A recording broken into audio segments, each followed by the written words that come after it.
Ini ada pertanyaan dari Mas Hasmar Amal ya.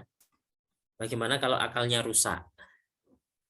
Ya, ini pertanyaan yang bagus ya. Jadi gini, manusia ini kan memang diciptakan oleh Allah punya akal ya. Dan tadi menurut penjelasan para ulama, akal ini akan berfungsi sempurna seiring dengan bertambahnya umur. Nah, nanti mulai berfungsi sempurna itu ketika balik. Anak-anak itu ya seperti anak saya lah. Anak-anak kita yang balita 2 tahun, 3 tahun itu akalnya kan belum sempurna ya. Kadang mainan dimakan, kadang makanan untuk mainan. Nah, itu salah satu contoh mereka ini belum sempurna akalnya. Nah, kemudian ada lagi memang akal ini ada kalanya rusak, gitu ya. Nah, nanti mungkin saya ingin cross check maksud akal rusak itu nanti sesuai enggak dengan apa yang saya jelaskan ya. Mungkin yang dimaksud orang gila atau seperti apa. Nah, kalau orang gila memang dia akalnya ini kan enggak sempurna ya, rusak itu kan. Nah, ketika orang-orang seperti ini dia kan tidak fungsi akalnya tidak sempurna. Dia tidak bisa membedakan baik dan buruk, gitu kan. Tidak bisa digunakan untuk berpikir. Nah, maka inilah salah satu wujud bukti keadilan Allah. Ketika ada orang yang akalnya itu tidak sempurna, misalnya orang gila seperti itu, dia tidak dibebani taklif itu.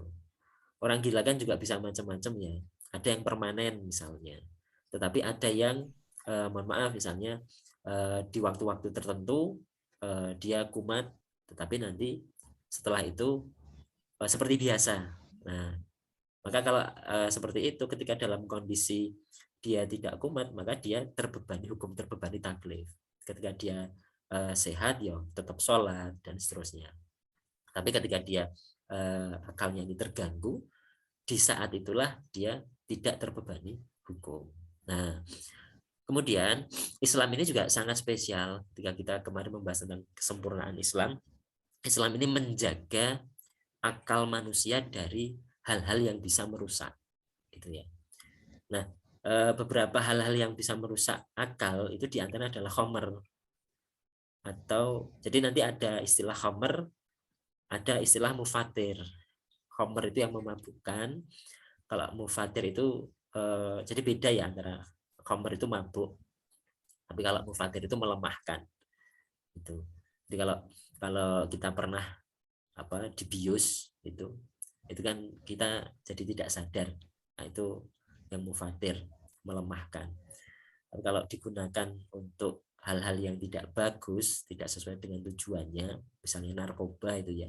Nah, dia sifatnya melemahkan sampai melemahkan akal. Nah, itu tidak boleh.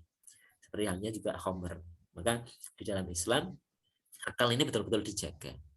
Tidak boleh melakukan sesuatu yang bisa merusak akal. Salah satunya ya khomer, terus kemudian zat-zat yang tadi sifatnya melemahkan seperti narkoba dan seterusnya itu.